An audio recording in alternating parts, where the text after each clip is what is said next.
Estamos no ar? Estamos já? Estamos no ar. Aê, finalmente! Boa noite, gente. Bem-vindos a mais um dia dessa Semana Nacional do Podcast. Tá sendo ótimo participar aqui desse evento da Podcasts Unidos. Eu me chamo Gustavo, sou do podcast Tendo em Vista, sou aqui de São Paulo, transmitindo São Paulo.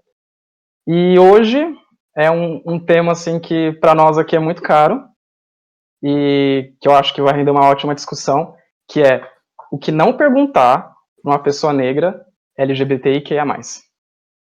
Simples. Bom, e para discutir esse tema tão acalorado, vamos dizer assim, eu estou aqui com duas pessoas ótimas que sabem muito bem disso, que é o Gabriel, da Alameda Literária, e a Alana, do Back2Cast. Oi, gente. E aí, galera? Mas antes, eu gostaria de falar um pouco sobre o tema, tipo, por que a gente está falando sobre isso, porque esse tema, né?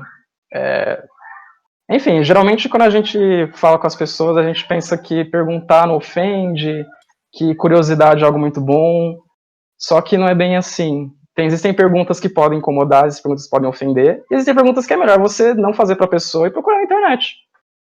E é isso que a gente vai discutir hoje. Mas antes eu gostaria de falar uma coisa muito legal que a Podcasts Unidos preparou pra gente, que é uma oferta especial da Aurelo Áudio. Vocês conhecem a Aurelo Áudio? A Aurelo é a primeira, como posso dizer, é a primeira plataforma que remunera os podcasters por stream e é 100% brasileira, hein? E a gente está aqui com o cupom de desconto para assinatura premium da plataforma por um mês. Esse cupom dá direito ao plano mensal do app, para os ouvintes curtirem todos os conteúdos sem propaganda. E a partir do segundo mês é cobrado só R$ 6,90 para continuar aproveitando todo o conteúdo disponível. E ainda apoiar seu podcast favorito, né? Então, é ótimo. O cupom é Orelo, @Podcasts Unidos, tudo com letra maiúscula. Então, se você for no app, é só botar esse cupom. E conheça mais as plataformas das redes sociais, no @orelo.audio e no site escute.orelo.audio e baixe o aplicativo. Acabando esse jabá, vamos agora para o ar da graça, que é a discussão sobre o que não perguntar para uma pessoa negra LGBTQIA+. E eu já queria começar perguntando para vocês, Alana e Gabriel, que tipo de pergunta vocês geralmente ouviram e que te pistolaram em algum sentido? Você quer começar, Alana? Vamos lá, então. Boa noite, gente. Boa noite, meninos. Prazerzão estar aqui com vocês essa noite. Esse é um tema bem polêmico, realmente, é bem pesado. Já passei por diversas perguntas, assim, difíceis de responder, vamos assim dizer. Mas eu acho que uma das perguntas que eu mais ouvi em toda essa minha longa trajetória de 24 anos de idade é: quem é o homem da relação? Ou então, muito comum. Por que você é negra se a sua mãe tem a pele mais clara? E aí entra numa questão de que tem um pai. E o meu pai é negro. E a minha mãe também é negra, porém minha mãe é uma negra de pele clara. Já me perguntaram várias vezes, já confundiram a minha tia como minha mãe, porque minha tia parece muito comigo e minha tia tem um tom de pele mais aproximado do meu, então às vezes as pessoas acham que a minha tia é a minha mãe, na verdade. E é uma outra pergunta também que já me incomodou bastante, entre tantas outras que a gente vai citando aqui durante a live, mas eu acho que essas duas são as principais, assim, que mais pegam para mim. E você, Gabriel, você lembra de alguma do tipo, alguma da sua vivência? Olha, eu tenho duas muito emblemáticas. A primeira foi na época da escola. A gente estava sentado, um grupinho de amigos lá, e eu tinha um colega que, na época, tinha acabado de se assumir. Aí vem uma colega nossa e vira para ele e pergunta: mas você é plug ou é tomada? Assim, numa analogia muito sem noção, para dizer o mínimo. E detalhe, não sei da onde ela tirou aquilo, porque a conversa estava sendo sobre o conteúdo da matéria de matemática. Ou seja, começou um assunto nada a ver. Nossa, bem off-topic mesmo. Eu acho que a segunda que a gente mais ouve é: mas como você tem certeza? Você nunca provou? Essa é clássica, eu acho que não tem uma pessoa que nunca tenha escutado. Sim, e tipo, pra quem não conhece, pode parecer algo muito inocente, né? Tipo, a pessoa tá curiosa, a pessoa quer aprender mais, quer se inserir no meio, quer aprender mais sobre o mundo. Mas tem um filtro, que é o filtro, assim, do Semancol, que eu costumo falar. Existem perguntas que realmente podem ofender. Não só pela forma da pergunta em si, mas pelo que ela implica, o que está por trás da pergunta, tipo, qual é a intenção real da pergunta, né? Tanto a pergunta da Alana relacionada à raça quanto a sua relacionada à sexualidade eu também já passei. Perguntar de posição sexual, assim, é uma das mais emblemáticas, mas uma das perguntas voltadas à raça que mais me incomodam é, tipo, por que falar de racismo se somos todos iguais, por exemplo? É uma pergunta que me pistola pra caramba. E que, tipo, tem muito mais no fundo dessa pergunta. E era isso que eu ia perguntar pra vocês, assim, tipo, o que está por trás dessas perguntas? Tipo, por que as pessoas fazem essas perguntas?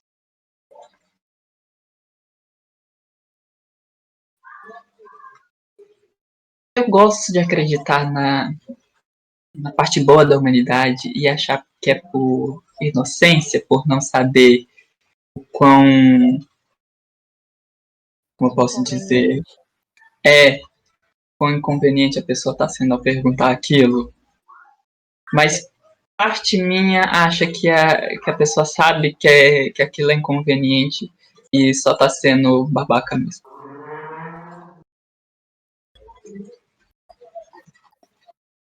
Olha, E você, Alana, tem algum insight? eu poderia dizer que essas perguntas são feitas pela falta de diálogo sobre esses assuntos, né? Muitas vezes as pessoas não entram nesses assuntos porque acham que pode parecer uma coisa extremamente ofensiva falar sobre isso. E aí, quando elas criam coragem para falar sobre isso, elas não têm a sensibilidade necessária para falar. Então, acabam soltando um linguajar ou um palavreado, a pergunta de uma maneira que ofende. E eu acho que também não é intenção. Claro que existem pessoas que se rompem realmente maldosas e que fazem isso com uma intenção de vou provocar, num tom provocativo.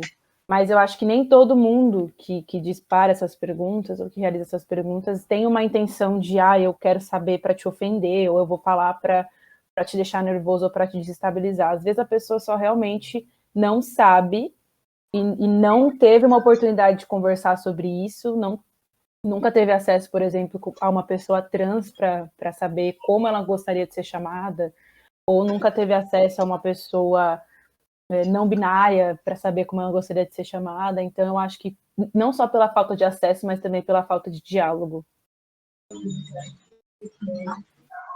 Sim, isso me faz pensar nas barreiras que o tabu traz para o conhecimento em geral, assim, tipo, o que aquelas coisas que nos dizem que é errado, que é proibido, fazem com que a gente impeça de alcançar um entendimento melhor sobre outra pessoa, e quando não impede, nos faz dar coisas erradas desse nível.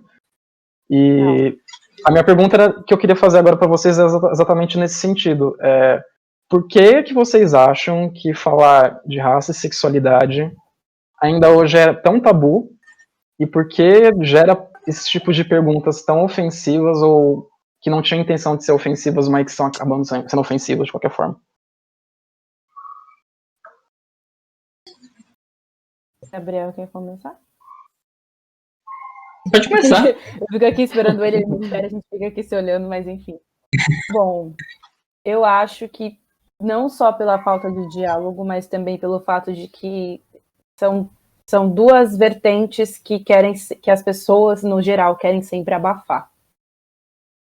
Então, são dois assuntos que as pessoas evitam tocar porque não querem essa discussão. Não querem que isso se torne algo comum ou rotineiro. Então, evitam tocar nesse assunto, evitam puxar esse assunto, evitam falar sobre isso, e por isso se torna um tabu. Eu acho que tudo que a gente não fala, tudo que a gente esconde, tudo que se torna muito oculto, acaba se tornando um tabu, porque as pessoas não querem falar sobre isso, elas não querem que isso seja discutido, e com isso as pessoas vão continuar não entendendo o que é o L, o que é o G, o que é o B, o que é o T, ou o que é uma pessoa retinta, o que é uma pessoa pele clara. Então isso vai sempre gerar esse impasse, sempre gerar esse tabu, e sempre gerar esse não vamos falar sobre. E a gente precisa discutir todas essas coisas para que as pessoas entendam do que se trata e saibam como tratar essas pessoas, como lidar com essas pessoas e evitar essas perguntas que a gente não aguenta mais ouvir. Eu acho que também tem todo esse contexto social histórico da humanidade. A igreja, por exemplo, sempre foi muito rígida nesse sentido de controle da sexualidade. A igreja sempre quis meio que controlar a sexualidade do pessoal. E nisso acabou se criando esse tabu que não pode falar de sexo porque Deus não gosta, e foi incutindo através do medo, e aí a população foi absorvendo Aqui isso está o e que eu continua até hoje, reverberando esse problema que vem lá de trás. Eu tenho uma visão mais aprofundada da coisa, assim. Eu acho que é importante a gente falar em alto e bom som, né? A gente vive numa sociedade racista, heterossexista e machista. Então, tudo que se constrói a partir dessa base é consequência disso, por tabela. Então, se existe um tabu, se existe um impedimento para falar sobre raça, para falar que existe pessoas que são racializadas e que sofrem injustiças diariamente por conta dessa racialização, o tornar-se negro, se existe um impedimento para isso, é porque existe uma estrutura que quer que a gente não fale sobre isso, que quer que as pessoas não falem sobre isso. Da mesma forma com o heterossexismo. Tipo, não devemos falar sobre aquilo que foge da experiência hetero ou binária de gênero ou de sexualidade, porque isso foge ao padrão que está tentando ser imposto. Então, sempre quando você tenta desafiar esse padrão, é mal visto pela sociedade, claro. E sempre quando você pergunta sobre esse padrão, gera um desconforto. Tipo, se a gente for criado dentro de uma sociedade machista, sexista e racista, falar sobre isso, pensar em perguntar sobre isso uma pessoa que está no grupo que sofre injustiça, é um incômodo. E por tabela gera perguntas bem incômodas, né? E, enfim, mas, tipo, falando mais sobre essa questão do perguntar, outra coisa que a gente discutiu quando a gente estava pensando nessa live era, beleza, existem perguntas que são realmente ofensivas e que você deveria pensar 2 vezes antes de perguntar, ou pelo menos conversar com a pessoa. Mas é aquelas perguntas que são perguntas positivas, mas que a gente não aguenta mais receber, e seria muito mais fácil para a pessoa procurar na internet ou se informar por conta própria. O que vocês acham desse tipo de pergunta? A gente é obrigado a responder, por questão de militância, por questão que a gente tem que saber sobre isso, ou é uma responsabilidade mais geral? Eu parei de responder. Parei, assim. Chegou a um ponto em que todas as vezes que precisava de alguém para falar de racismo, chama a Lana. Todas as vezes que alguém tinha uma dúvida sobre alguma coisa da causa LGBT, não, pergunta para a Lana, ou deixa a Lana montar uma apresentação, deixa a Lana falar. Gente, não estou aqui para dar aulas. A não ser, é claro, que eu seja paga para dar uma palestra. Aí, ótimo. Se alguém quiser me contratar, inclusive, vou deixar meu... Brincadeira. Mas, contratem a Lana.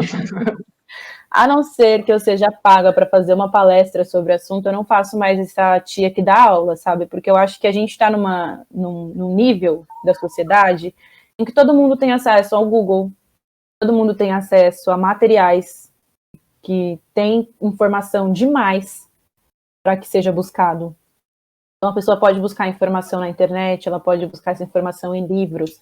Ela pode entender o feminismo através de livros, de matérias, de reportagens, de entrevistas, da mesma forma que ela pode entender o racismo, com tanto conteúdo. Então, tem coisa que eu acho que, assim, 2020, a pessoa te perguntar se falar criado mudo é realmente uma expressão racista. Sabe, em 2020, as pessoas falam, mas chamar de viadinho é ofensivo. Depende do seu tom. Né? Depende do quem que tá falando. Você que é viadinho, chama seu outro amigo de viadinho e vocês estão bem com isso, ok. Agora, se passa um cara com um caminhão, um carro, com um hétero na rua gritando pro viado que ele é viadinho, meu filho, fala pra mim que o céu é azul é a mesma coisa, mas você tá tentando me ofender com isso, sabe? E a gente ressignificou essa palavra, mas isso não significa que não seja uma ofensa. E em 2020, a gente já deveria ter entendido isso.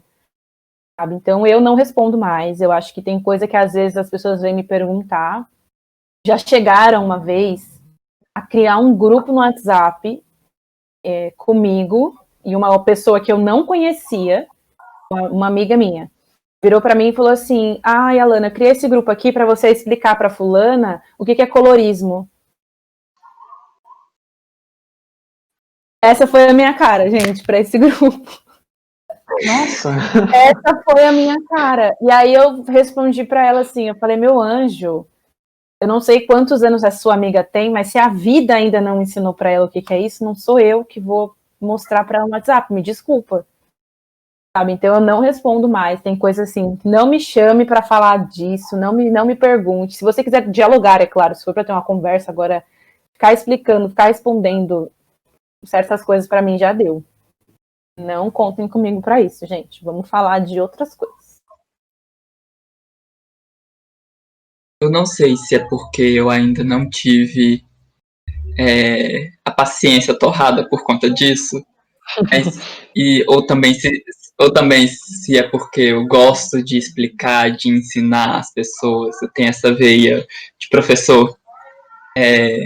Eu ainda não me incomodo em responder essas perguntas, desde que elas não sejam inconvenientes, claro.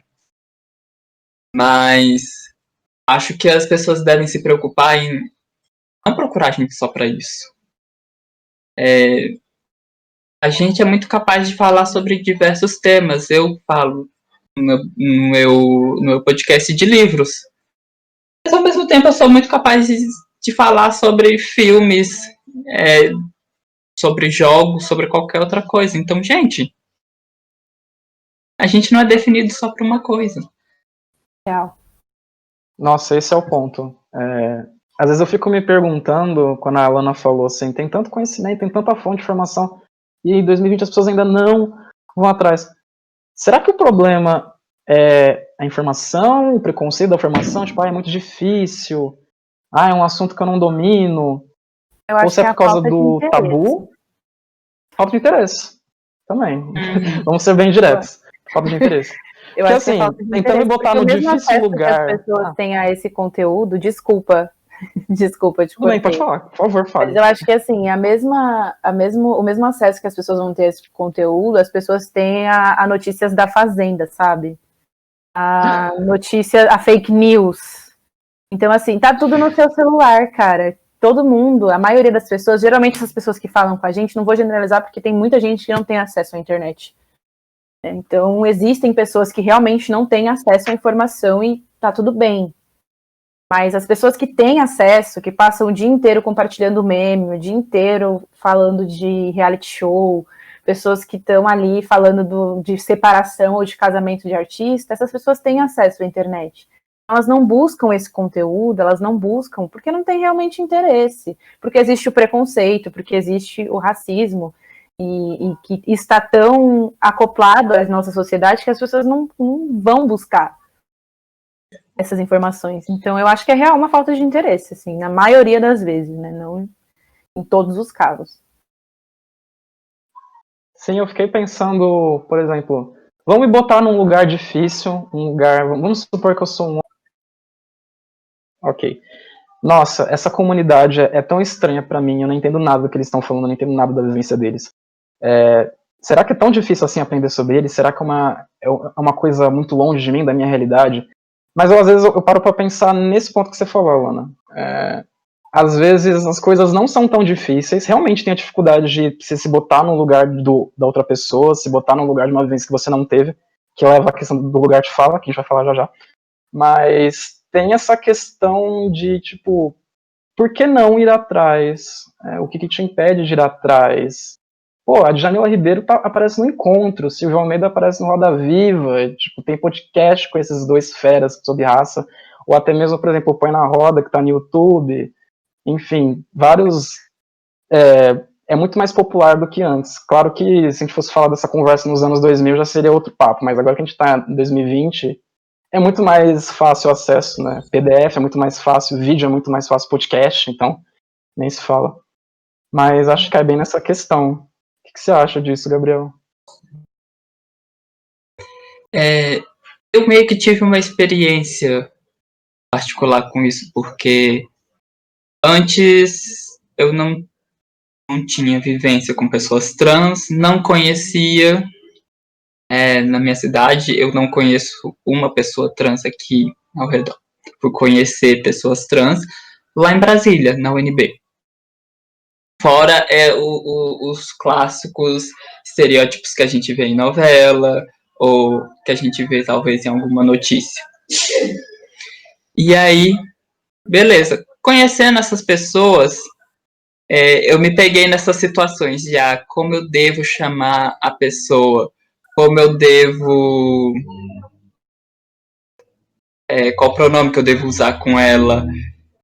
E aí eu fui, ao invés de ir perguntar diretamente, não, eu peguei, simplesmente fui procurar material sobre, e aí depois, algumas coisas que eu sentia dificuldade de encontrar, eu conheço pessoas que são dispostas a ensinar assim, que nem eu. E aí eu chegava, perguntava com todo tato, eu sempre reescrevia a pergunta milhões de vezes para poder ter esse cuidado de não ofender a pessoa. E eu acabei tendo interesse, e com isso eu fui desenvolvendo aprendizado. Por que as outras pessoas não conseguem ter isso? E é uma coisa tão significativa, né? Tipo, a gente não está exigindo das pessoas um doutorado em sociologia para aprender sobre nossas vivências, antropologia, enfim. A gente, no final das contas, quer empatia, né? Tipo, alguém que se coloque no nosso lugar, que trate a gente como a gente quer ser tratado. É uma questão até de dignidade, até. E isso me faz pensar na questão seguinte, será que todo mundo pode falar sobre qualquer coisa, ou algumas pessoas têm mais autoridade para falar sobre certos assuntos, ou isso na verdade é um impedimento para o debate? O que afinal vocês pensam sobre o lugar de fala quando a gente pensa nessas perguntas, incômodas ou não?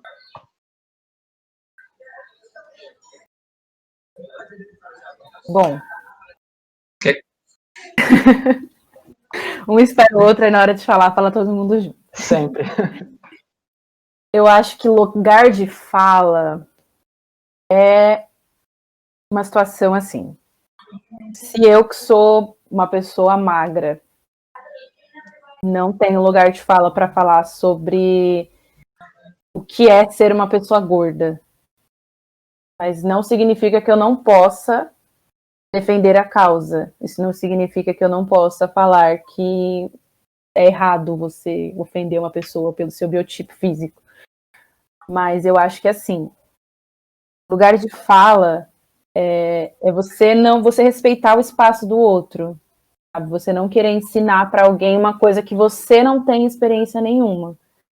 Sabe? Um branco, por exemplo, vir falar que não existe racismo no Brasil. Ele não está sob o local de fala dele, ele não sabe o que é passar uma situação, não sabe o que é sofrer um racismo. Então, é muito foda, porque já passei por situações, por exemplo, de estar comentando sobre uma situação racista e um cara virar para mim do lado e falar, não, mas isso não é assim. E o meu anjo, você é branco. Então você não sabe. Você não passa por isso, você não tem noção do que é. O que você tem a noção de ser racismo é o que foi te ensinado na escola. Em 1500 existiam negros escravizados no Brasil. Hoje em dia você acha que isso não existe mais. Você não passa por isso. Então não fale sobre o que você não sabe. Isso é um tomar o lugar de fala. Né? Mas eu acho que a gente tem que ter muito cuidado, a gente tem que ter sempre muito senso. Eu acho que na questão de uma pessoa trans, por exemplo, você não vai morrer se você perguntar para a pessoa qual o seu nome.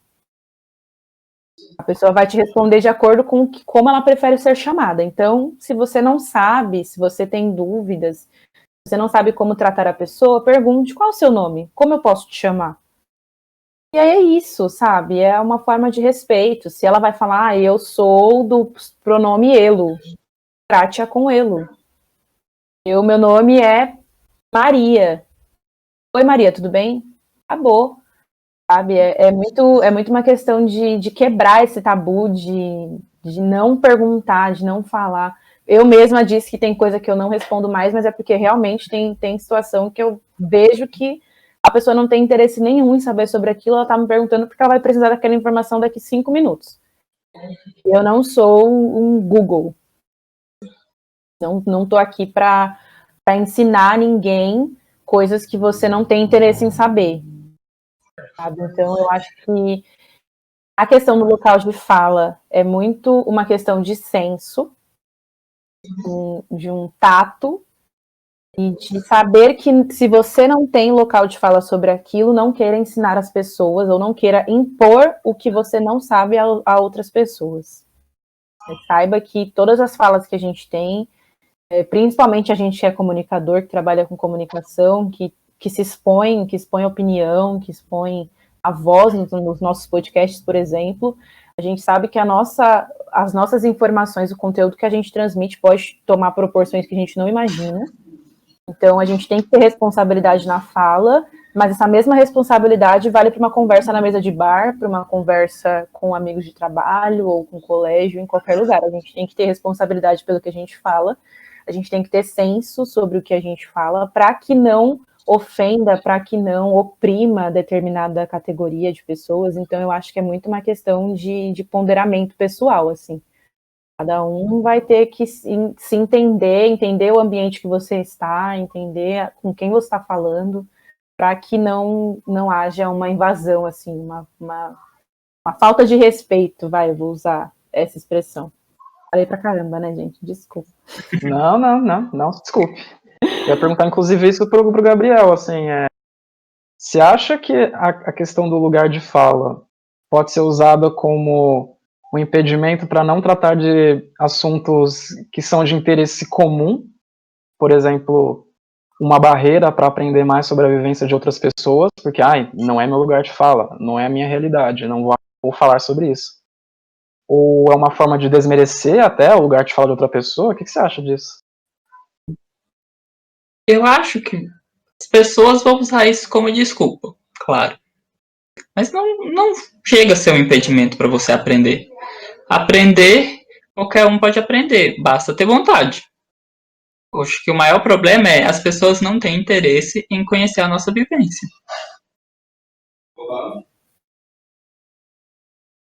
Não tem interesse em conhecer a nossa vivência. Eu estava pensando aqui, inclusive, no nosso papel como comunicadores, de pensar bem no que vamos falar e também pensar em quais as pessoas estão falando, né? Porque as pessoas esquecem muito que o lugar de fala diz respeito, sobretudo, de onde você é, de quem você é. Porque cada uma de nós nasce numa condição social diferente. A gente nasce em lugares diferentes na sociedade, que nos dá vivências diferentes. Apesar de ter um movimento muito reacionário hoje em dia falando que somos todos humanos, somos todos iguais, a verdade é que nós não somos. E tá tudo bem não ser, porque é isso que nos torna humanos, de qualquer forma. Mas, infelizmente, certas pessoas nascem com certas vivências, ou melhor, são dadas vivências, né, para essas pessoas, que são desiguais às outras pessoas. Então, por consequência, essas pessoas têm lugares na sociedade muito mais elevados. Tipo, a mulher trans, negra, não hétero, por exemplo, está num lugar muito inferior na escala social do que um homem branco, rico, hétero, cristão, por exemplo, e mais camadas. Ocupam lugares diferentes. Só que a questão é, o problema da pessoa que está no topo querer ocupar a vivência ou querer falar da vivência de uma pessoa que está na base e querer tirar esse pouquíssimo espaço de fala que essas pessoas têm na sociedade, né? Que nós temos na sociedade. E aí tem esse conflito. Muita gente fica com raiva, não sei se vocês já perceberam aí nas redes sociais ou na sala de conversa, muita gente fica com raiva quando fala sobre isso. Tipo, lugar de fala, não pode falar mais de nada agora. Mas as coisas são muito mais embaixo. Eu não sei se vocês já passaram por isso, eu queria até saber a opinião de vocês sobre isso. O quão incomoda pedir para as pessoas não falarem sobre certas coisas.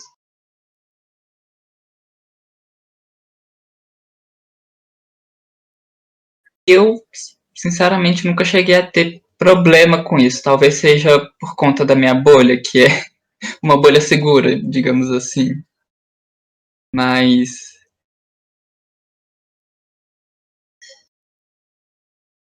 sei,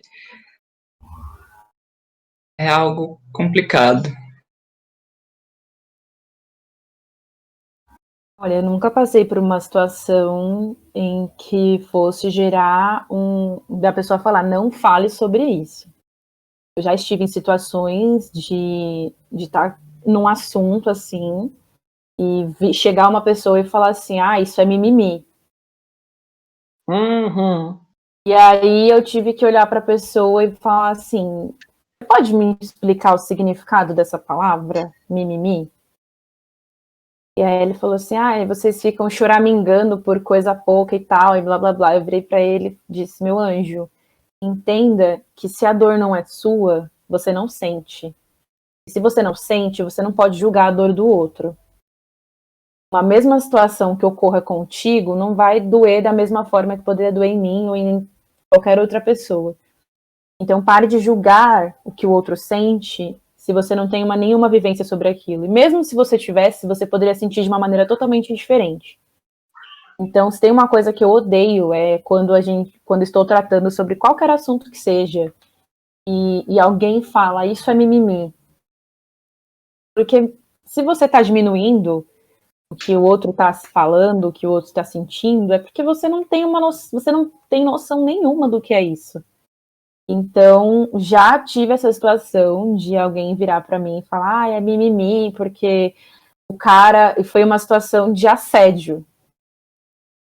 Então, assim, um homem falando que assédio é mimimi é uma situação assim...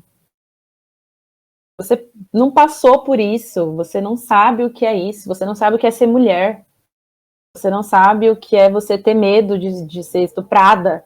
Então você não tem noção nenhuma. Como você fala que, não existe. Meu anjo, você não vive. Não, eu acho que a pessoa que fala isso é porque tem o mundo muito concentrado em volta do próprio umbigo e não consegue entender que as pessoas têm vivências diferentes, em classes sociais diferentes, em gêneros e diferentes, e enfim. Então ela não vai enxergar realmente o que não estiver à sua volta. Isso é muito complicado, isso gera muito conflito. E é muito triste você saber que você não pode tocar em certos assuntos porque vão te chamar de mimizenta ou de esquerdista que virou ofensa, né? Hoje em dia as pessoas que querem ofender as outras na internet e chamam de esquerdista, gente. Então é muito complicado, é muito, muito complicado de lidar com esse tipo de situação. É muito complicado porque geralmente as pessoas que falam isso do mimimi, elas não têm paciência para ouvir nenhum tipo de argumento. São as pessoas que não têm o interesse em procurar saber do assunto. Elas simplesmente vão falar, isso é mimimi, você está se vitimizando, vai lavar uma louça, que é isso que a pessoa fala, um machista vai falar para uma mina, sabe? Então é complicado. A internet hoje é um ambiente bem tóxico, que invalida muito as minorias, que tem muita gente para invalidar o que a gente sente, o que a gente luta, o que a gente faz. Eu me recordo muito desse ano, quando aconteceu o assassinato do George Floyd, o que eu vi de comentário absurdo de pessoas que não têm absolutamente nenhuma noção do que é isso. Pessoas que não passariam por isso nunca na vida, simplesmente porque são brancas, falando que aquilo tudo era um absurdo, queimar uma delegacia porque um cara foi morto, mas as pessoas brancas morrem todos os dias. Ah, meu anjo. Por favor. Ouve aqui a tia. Essa pessoa não morre por ser branca. Entenda isso, sabe? É muito, muito complicado de lidar, assim. Eu acho que é muito difícil você fazer com que as pessoas entendam que a dor delas é diferente da dor do outro e que você não pode se colocar no lugar do outro dessa maneira, de achar que porque você não sente, as pessoas também não vão sentir. Eu acho que essa, inclusive, é a resposta para a pergunta, a grande pergunta que a gente está tentando debater aqui, né? Por que essas perguntas ofendem? Ou por que existem pessoas que não consideram essas perguntas ofensivas? É piada. Não é nada demais. Só quero conhecer mais. É isso. É isso, sabe? Essa barreira do mimimi é praticamente uma barreira de ignorância, no meu entender. Assim. É uma barreira de você não querer explorar outras realidades além da sua própria, e você querer invalidar as outras realidades, isso que eu acho mais perigoso ainda, você querer invalidar, destruir outras realidades que não se encaixam na sua própria. Mas eu penso que a questão da ofensa na pergunta, além de uma questão de empatia, mas também além de uma oposição, também tem muito a ver essas questões mais sociais mesmo. Tipo, as pessoas não sabem, em 2020 ainda as pessoas não sabem o que é estar na nossa pele, o que é estar no nosso sexo, o que é estar no nosso gênero. E eu queria perguntar para vocês, assim, tipo, o que fazer para as pessoas saberem? Mesmo que as pessoas que se interessam, claro. O que fazer para as pessoas saberem? A gente tem que fazer isso? Ou é um esforço coletivo quanto sociedade?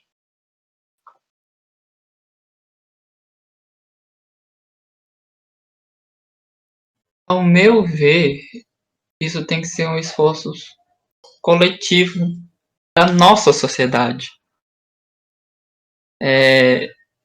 A gente não pode deixar só eles, sozinhos, tentarem mudar alguma coisa.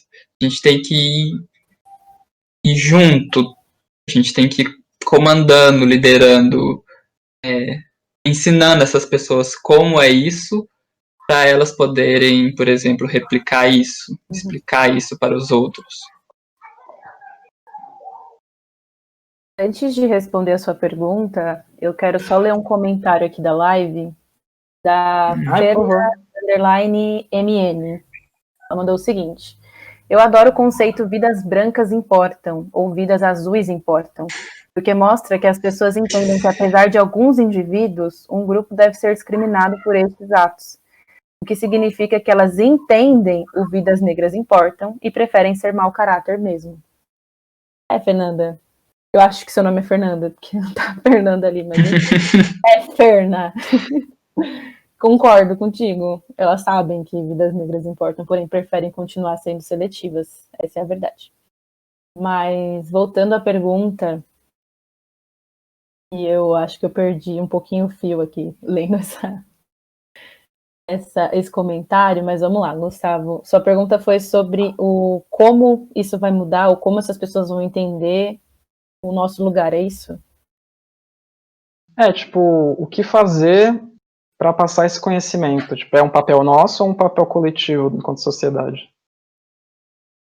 Eu acho que esse é um papel coletivo, porque não cabe apenas aos negros brigarem contra o racismo, porque senão a gente não vai chegar a lugar nenhum. Da mesma forma que não cabe só a quem é LGBTQIA+, lutar contra um preconceito. Eu acho que a gente tem que passar a ensinar, desde o jardim de infância até, assim, cada um a ensinar o seu filhinho dentro de casa e que isso se torne um conceito em relação à grade estudantil, para que as pessoas entendam a tratar pessoas de gênero diferente, de orientação sexual diferente, de cor diferente, porque a gente sempre ouve que ninguém nasce homofóbico, ninguém nasce racista. Isso é uma questão que a sociedade cria e insere nas pessoas. Então, a gente precisa mudar isso como sociedade. Hoje, é muito difícil a gente mudar essa sociedade porque as pessoas não se aceitam homofóbicas. Elas não se aceitam racistas. E você não vai mudar um conceito no outro que você não aceita em você. Então, eu vou falar por mim, eu já reproduzi muitas vezes falas transfóbicas. Eu já tive aquele medo de que travesti rouba, travesti bate, enfim. Porque isso foi me ensinado, isso foi me mostrado, isso foi colocado na minha cabeça, e só depois de um bom entendimento eu pude ver que não era aquilo. E hoje eu não reproduzo mais essas falas. Hoje eu não permito que os meus sobrinhos tratem uma pessoa dessa maneira. Porque eu acho que isso tem que ser ensinado. A gente, da mesma forma que a gente aprendeu que o negro é inferior, que não é, né, gente, tá? Não, só tô dando um exemplo, mas da mesma forma que foi ensinado para as pessoas que o negro é menos, que o gay não merece ser respeitado, que a mulher é menos, a gente tem que mudar isso, a gente tem que ensinar que a gente não é menor do que ninguém, que a gente não precisa destratar uma pessoa que é diferente da gente, que a gente tem que respeitar, sim, o nosso coleguinha que tem uma deficiência física ou mental, que a gente tem que respeitar o nosso coleguinha que tem uma cor de cabelo diferente, que tem um tom de pele diferente, ou o nosso coleguinha que tem um namoradinho, ou a nossa coleguinha que tem uma namoradinha, ou o nosso coleguinha que se chamava João e hoje se chama Maria. A gente tem que aprender a respeitar as pessoas e lidar com essas diferenças. Eu acho que é aí que entra a questão de mudar em questão de sociedade. Primeiro a gente aceita que a gente tem o racismo e depois a gente muda esse conceito dentro da gente. Se cada um fizer isso, ótimo. Maravilha. Mudamos uma sociedade. E assim as pessoas vão parar de achar que o negro é inferior, que a mulher é inferior, que a trans é inferior, e isso vai acabar. Mas as pessoas preferem apontar o erro do coleguinha e não olhar para dentro de si mesma. E com isso a gente não vai chegar a lugar nenhum. Vai ser sempre aquele meme do Homem-Aranha que é um apontando para o outro. E aí fica naquele embate. Ha! Mas se você tá errado, você tá errado também. Exatamente. Aí fica a briga de iguais, onde ninguém vai chegar a lugar nenhum. Eu percebi, dando uma stalkeadinha no programa de vocês, que a gente tem uma coisa em comum, por exemplo.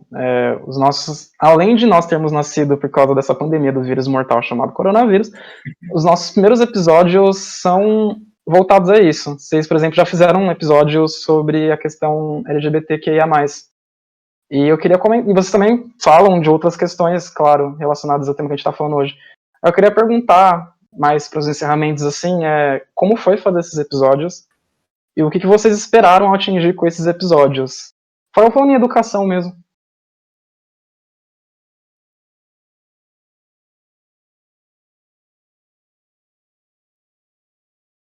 Pode começar. Toda vez tem que direcionar, assim, ó. Vai lá, fulano. Brincadeira. Devia ter feito isso no começo.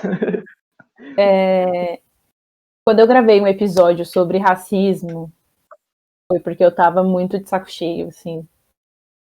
Tanto que nesse episódio, as pessoas que me conhecem e escutam falaram pra mim assim, cara, dava pra ver no seu tom de voz que você tava muito puta. Porque eu gravei esse episódio na semana que aconteceu tudo, assim. Foi o assassinato do George Floyd, a criança que foi abandonada pela dona do apartamento no elevador e caiu, e todo mundo falando sobre aquilo, e todo mundo, meu Deus, não é racismo, é racismo, não é racismo, é racismo. E eu tive que falar sobre. Para que as pessoas que me ouvem entendessem o que estava acontecendo, pelo menos ao meu ponto de vista. E que, com isso, elas repensassem algumas atitudes, principalmente na internet. E quando eu gravei o episódio sobre o orgulho LGBTQIA+, que foi no mês do orgulho, foi um episódio também muito difícil de gravar. Porque eu acho que a comunidade, né, tem muita coisa que a gente precisa se unir mais, tem muita coisa que a gente precisa viabilizar mais, tem muita coisa que a gente precisa entender entre a gente. Então, assim, eu poderia ter falado de 1001 vertentes, mas eu preferi apenas contar uma história que eu achei que as pessoas deveriam conhecer.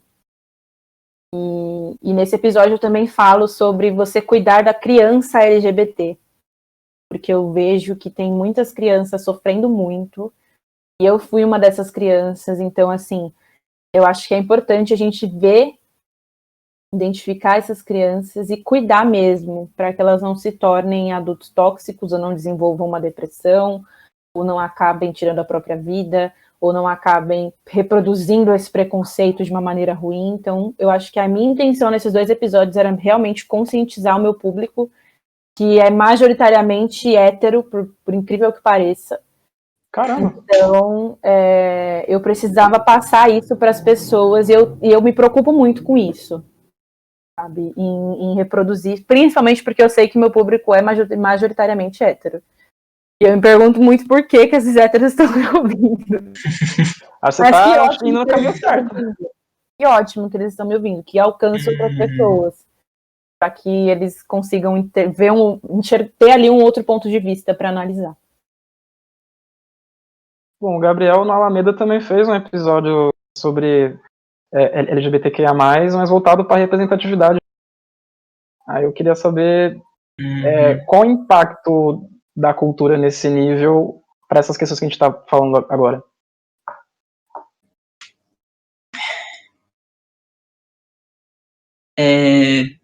Não sei se foi porque foi o meu primeiro episódio, assim, na vida, mas eu ainda acho que eu sempre me cobro um pouco de perfeição, então eu acho que não ficou tão bom e eu quero voltar a tratar desse assunto, porque é um assunto importante.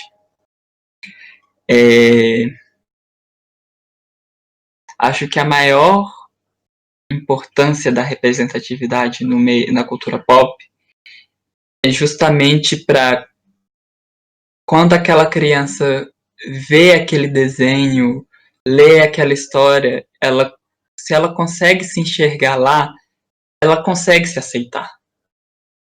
E você conseguir se aceitar já é um grande passo para você ser feliz. Eu tive muita dificuldade, por exemplo, em me aceitar.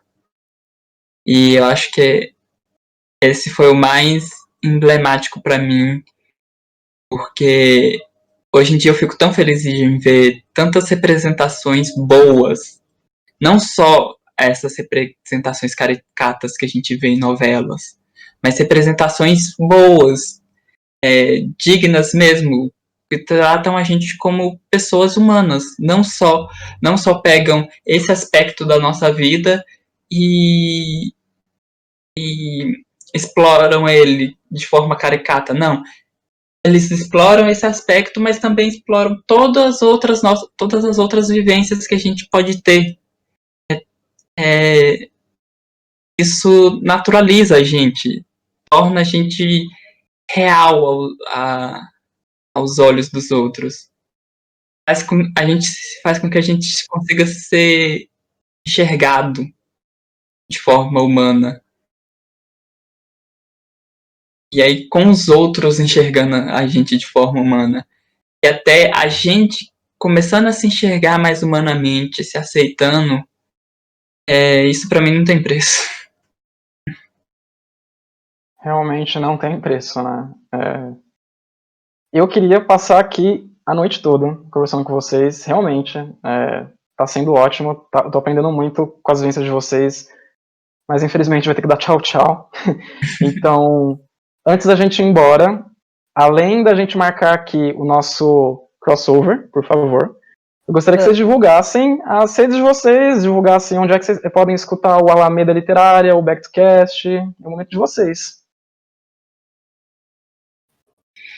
Vai lá, Gabriel.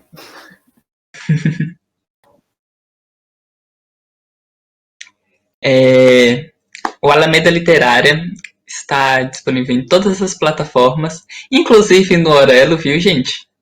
O nosso patrocinador do dia.